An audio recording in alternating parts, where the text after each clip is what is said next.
We had an actor, Di Smith, yeah. So we got the girls in rehearsal. We did girls groups and boys groups.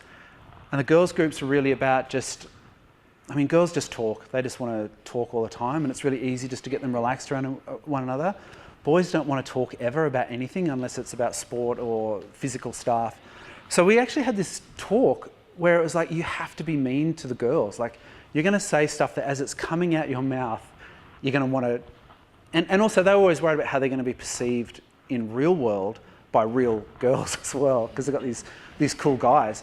And it was, yeah, that was kind of the battle. And for them to say things, nasty things convincingly, very tricky. Yeah, because there's something in them that's always wanting to not be that person.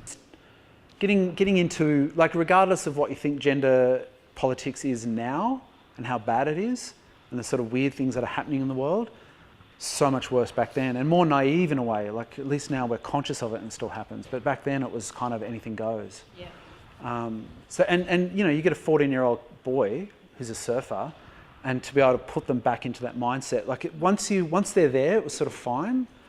But it was funny the things you had to sort of encourage kids to do to make it feel real. I don't think I actually put the clip in that I was going to show, but I'll show.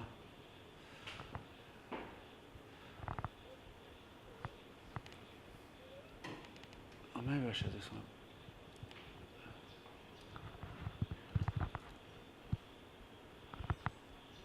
I mean, this is about like trying to find that. The other thing that I'm very conscious of as a director is intimacy and emotional intimacy between actors, and try and find ways that you like. Puberty Blues in many ways was about eavesdropping in on how I would describe it as like the conversations you only have with yourself, like in your head. But Debbie and Sue, as being best friends, you know, we kind of I always sort of saw them as the one person, because they relied on each other so much that they could. I'm trying to think the best way to describe it. They would say things out loud that you would only say to your absolute best friend. And I think that's part of the attraction of the show, is that, like, we started seeing comments on social media just saying, I wish I had a friend like Sue, or wish, you know, which we knew we'd got it right, because you watch these girls and you go, I just want to, like, even me, okay, I want to be one of those girls. I want to have one of those friends, you know. And I like the scene. I tried to find the casting tape I was going to show, but this was the scene that we cast them on. So I tested lots of girls with this scene, and it's kind of explicit in nature, and it was about getting, you know, 15, 16-year-old girls comfortable with talking about rude stuff, because a lot of girls would do it, and no matter how convincingly, you could just see that they were trying to, you know, they were giggling through it, and this stuff for Debbie and Sue, it's life or death. Like, it's really important stuff. It's the most important stuff in the world, and they don't talk about it like it's trivial. Hopefully you'll be able to hear it. What if Bruce drops me till you can't find me? He won't. But he said he's really into you.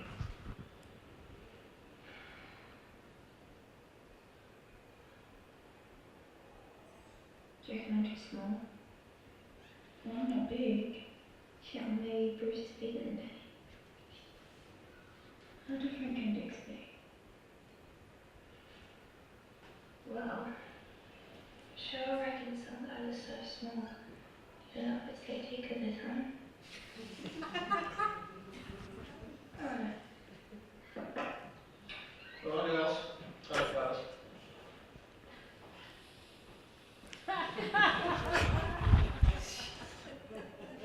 Hopefully.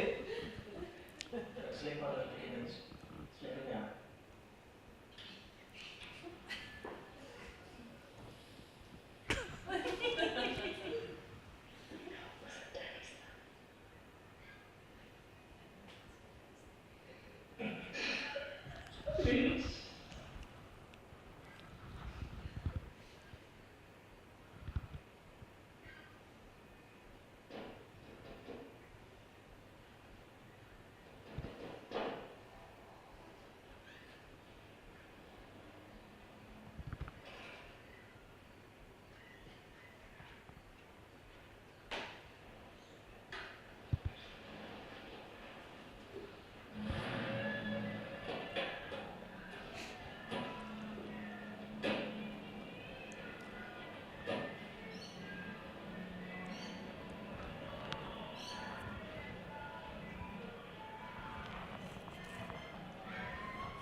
straight up.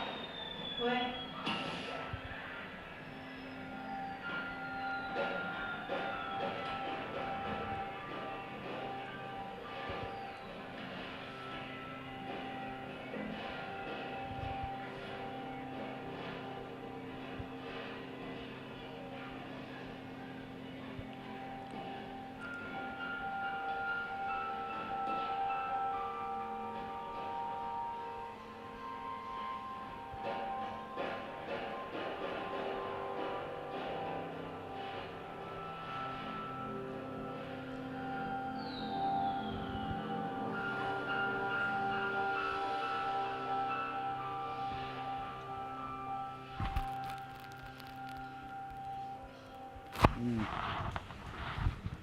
You're still gated and you had chores to do. Yes, Mum.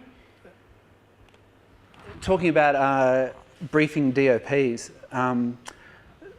so John Brawley shot all of Puberty Blues, and occasionally we'd have to get other DOPs to come in and do, like doing big setups like that, like on when you, even like big, huge, that's a big set, that was a huge set, so a lot of exterior lighting, it was in sand dunes, it's remote, it's on sand, it's at night, like it all becomes very slow and laborious, but you'd still, you know, we probably only had an hour and a half or 2 hours to shoot that entire sequence.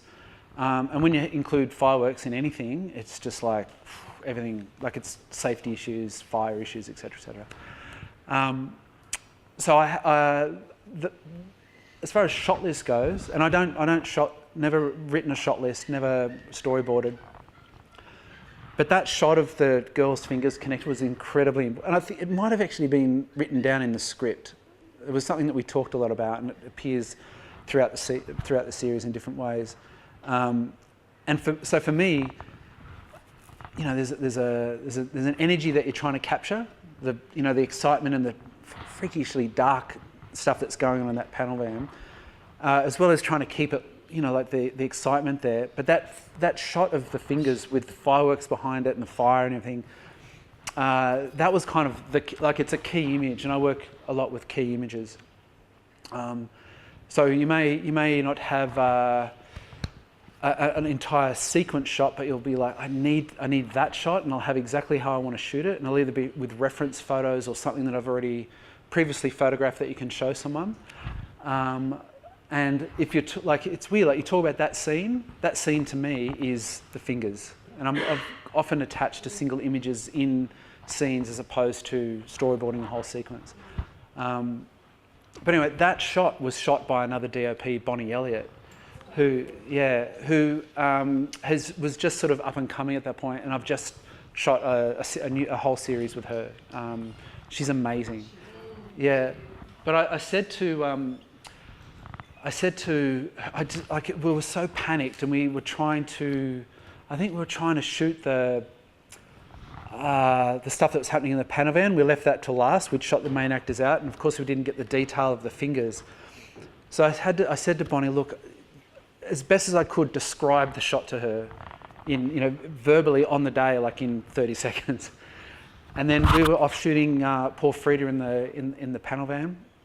And like that's something that you just can't bash through. Like it's quite sensitive for her, and how she's going to be perceived and what you show, and how you're going to communicate what's going on there without showing anything, because it is like an M-rated show. And